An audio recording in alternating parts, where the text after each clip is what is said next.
2020 की शुरुआत में जब कोरोना महामारी अपने पांव पसार रही थी तो दुनिया के कई हिस्सों से 5G मोबाइल टावरों पर हमले की खबर आ रही थी। अप्रैल और मई 2 महीनों में ब्रिटेन के 70 मोबाइल टावरों में आग लगा दी गई। Netherland, Italy, Belgium, Cyprus, France, लगभग पूरे यूरोप से इस तरह की घटनाएं हुई।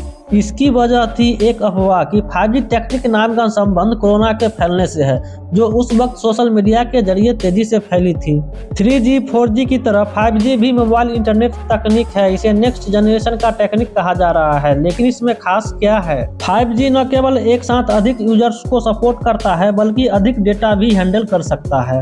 आमतौर पर 4G में रिस्पॉन्स टाइम 30 मिली सेकेंड का होता है, वहीं 5G में 1 मिली सेकेंड का होता है। मैच हो या म्यूजिक कंसर्ट, 4G में आपको दिक्कत आती है। लोग लगातार वीडियो शेयर करते हैं और इंटरनेट ट्रैफिक अधिक होता है। ऐसे में आपका फोन इसे हैंडल नहीं कर पाता है, लेकिन 5G टेक्निक इस तरह के प्रेशर को संभालने के लिए ही बनी है। इसकी वजह है हायर फ्रीक्वेंसी। जहां 4G 6 गीगाहर्ट्ज से कम की फ्रीक्वेंसी इस्तेमाल करता है, वहां 5G 30 से 300 गीगाहर्ट्ज की फ्रीक्वेंसी पे काम करता है। लेकिन 5G की रेंज कम होती है और अच्छी कवरेज के लिए चाहिए बेहतर नेटवर्क। 2020 के एक रिपोर्ट के मुताबिक मुंबई और दिल्ली में 5G इंफ्रास्ट्रक्चर बनाने का खर्चा 10,000 करोड़ से लेकर 8,700 करोड़ रुपए तक हो सकता है। इससे अंदाजा लगाया जा सकता है कि पूरी दुनिया में 5G नेटवर्क बिछाने का खर्चा कितना होगा। क्या हो सकता है अगर इतना खर्च करके जो नेटवर्क बने उसे सेहत के लिए खतरा बताया जाए? जानकार क्या कहते हैं? विश्व स्वास्थ्य संगठन का कहना है कि शराब पीने और प्रोसेस्ड मीट खाने से कैंसर होने का खतरा अधिक रहता है। तो 2014 के एक रिपोर्ट में संगठन ने कहा था कि मोबाइल फोन के इस्तेमाल से इंसान के स्वास्थ्य पर प्रतिकूल असर नहीं पड़ता है। विश्व स्वास्थ्य संगठन के इस रिपोर्ट के बावजूद 5G से जुड़ी खतरे सोशल मीडिया पर भरी पड़ी है। मोबाइल फोन कोई नई चीज नहीं है, लेकिन ये भी सच है 5G को लेकर लोगों को भरोसा अभी तक भी नहीं बन पाया है। 90 के दशक के शुरुआत से इस तरह की अफवाहें सुनने को मिलने लगी थी कि कुछ लोगों का कहना था कि कान पर फोन लगाकर रखने से कैंसर हो सकता है। लोग मोबाइल फोन कंपनियों को कोर्ट में घसीटने लगे। उनका मानना था कि नई तकनीक का असर स्वास्थ्य पर पड़ रहा है। कोर्ट में इस तरह के मामले खारिज कर दिए गए, लेकिन हाँ, इससे चर्चा जरूर शुरू हो गई। ये वो वक्त था जब मोबाइल फोन टेक्नोलॉजी सिर्फ पालने में थी। 1983 में पहली बार आम लोगों ने मोबाइल फोन का इस्तेमाल किया था। पहली पीढ़ी के मोबाइल फोन्स को लेकर भ्रामक कहानियां गढ़ी जा रही थी। इस तकनीक पर शक किया जा रहा था। ये शीत युद्ध का दौर था और अफवाहें फैल रही थी। इसका इस्तेमाल लोगों के जासूसी के लिए और उसके दिमाग पर नियंत्रण करने के लिए किया जाता है। इतिहास इस बात का गवाह है कि नई आविष्कार को लेकर लोगों के मन में हमेशा डर रहा है। जब पहली बार ट्रेन चलनी शुरू हुई तो लोगों का कहना था कि तेज गति चलने से बीमारियां होती हैं। वैज्ञानिकों का कहना है कि मौजूदा वक्त में हम टीके को लेकर के लोगों के बीच हिचकिचाहट को देख रहे हैं। उसका इतिहास भी टीकाकरण के इतिहास से जुड़ा हुआ है। 19वीं सदी के आखिर में चेचक टीकाकरण के विरोध में दंगे तक हुए थे। लेकिन मोबाइल फोन के आने से क्या बदला? इस तकनीक का विरोध क्यों? शुरुआती दौर में जब मोबाइल फोन आया उस वक्त इसे लेकर नियामक की कमी थी।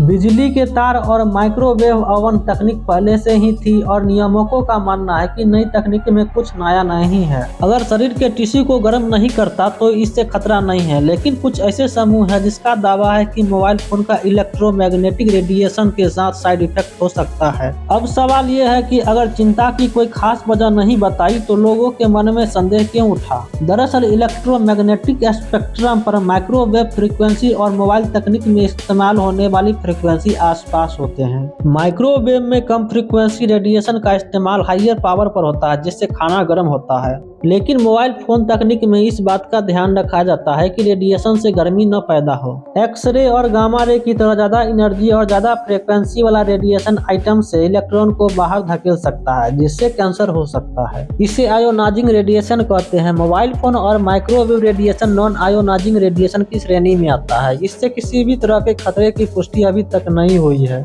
मतलब ये कि 4G के मुकाबले 5G फ्रीक्वेंसी ज्यादा जरूर है, लेकिन इतनी नहीं कि इंसानी शरीर के टिश्यू यानी ऊतकों को नुकसान पहुंचाइए। मोबाइल फोन और टावर दोनों पर लागू होती है। और अगर ऐसा है तो 5G टेक्निक को लेकर अफवाहें क्यों? 22 जनवरी 2020 को बेल्जियम की एक अखबार ने एक इंटरव्यू छापा जिसमें दावा किया गया था कि 5G खतरनाक है और इसका नाता कोरोना वायरस से हो सकता है। यह एक डॉक्टर का इंटरव्यू था जिसका कहना था कि पूरी फैक्ट चेक नहीं किया गया है। 5G का विरोध कर रहे ग्रुप ने इसे फेसबुक पर शेयर किया। ये ग्रुप पहले भी दावा कर रहे थे कि कोरोना वायरस का नाता 5G से है, लेकिन इसके समर्थन में इसके पास कोई दलील नहीं थी। तब अचानक से उन्हें एक लेख मिला, सोशल मीडिया के जरिए तेजी से फैला और दूसरे देश तक पहुंचा। आज की तारीख में सोशल मीडिया केवल अपनी बातों का साझा करने की जगह नहीं है। इसका इस्तेमाल संस्थाएं और सरकार अधिक से अधिक लोगों तक पहुंचने और उन्हें प्रभावित करने के लिए करती है। 5G को लेकर रूसी सरकार समर्थित रशिया टुडे टेलीविजन भी कुछ ऐसा करता रहा है। कथित तौर पर वैज्ञानिक साक्ष्य के हवाले से टेलीविजन रिपोर्ट करता रहा है कि 5G घातक है। इसकी कई वीडियोस को यूट्यूब पर लाखों बार देखा गया है। एक वीडियो में एक टेक्नोलॉजी संवाददाता कहती है कि 5G जान तक ले सकती है और महामारी के दौर में इस तरह की खबरें अधिक आने लगी। एक और कंस्पिरेसी के अनुसार महामारी के दौरान लॉकडाउन लगाया गया। उस वक्त 5G नेटवर्क बिछाने का काम किया जाना था। एक और अफवाह ये थी कि ये डीप स्टेट की साजिश का नतीजा है ताकि लोगों को वैक्सीन देकर इसके जरिए इन्हें कंट्रोल किया जाए। डीप स्टेट कथित तौर पर ऐसे नेटवर्क को कहते हैं जो नीतियों और सोच को प्रभावित करने का काम करता है। इसमें से कोई थ्योरी सही हो, इसका वैज्ञानिक साक्ष्य मौजूद नहीं है। ये खतरनाक झूठ है। 5G को लेकर अफवाहें फैली जैसे कि 5G सिग्नल परमाणु रेडिएशन की तरह घातक है और 5G रोग प्रतिरोधक क्षमता को कम करता है, लेकिन इसका कोई प्रमाण नहीं है। महामारी के दौरान लोग परेशान थे, वो मुश्किलों का समाधान चाहते थे और साजिशों की इन कहानियों में उन्हें समाधान मिला। लोग यकीन करने लगे थे कि टावर तोड़ने से सब कुछ ठीक हो जाएगा, लेकिन ऐसा नहीं होता क्योंकि इस दलील का कोई वैज्ञानिक आधार नहीं है। ऐसी भ्रामक कहानियों से हमें अचंभा नहीं होना चाहिए क्योंकि इंसान का अस्तित्व जब से है तब से साजिशों की कहानियां सुनी जाती आ रही है। ये बात समझी जा सकती है कि कई लोग 5G रेडिएशन को खतरनाक मानती हैं, लेकिन अब तक इसके कोई वैज्ञानिक साक्ष्य नहीं मिले हैं और जब तक कोई ठोस वैज्ञानिक प्रमाण न मिले तब तक क्या ऐसी किसी भी दलील पर यकीन करना सही होगा। दोस्तों, इसके बारे में आपकी क्या राय है, कमेंट करके जरूर बताइएगा। चलिए इसी के साथ आपसे विदा लेते हैं। उम्मीद है आपको वीडियो अच्छी लगी होगी तो लाइक कर दे। हाँ, अगर आप हमारे YouTube चैनल को सब्सक्राइब नहीं किया है तो तुरंत कर दे और बेल आइकन को भी प्रेस कर दें। इस वीडियो को आप फेसबुक पे देख रहे हैं तो फॉलो जरूर करें।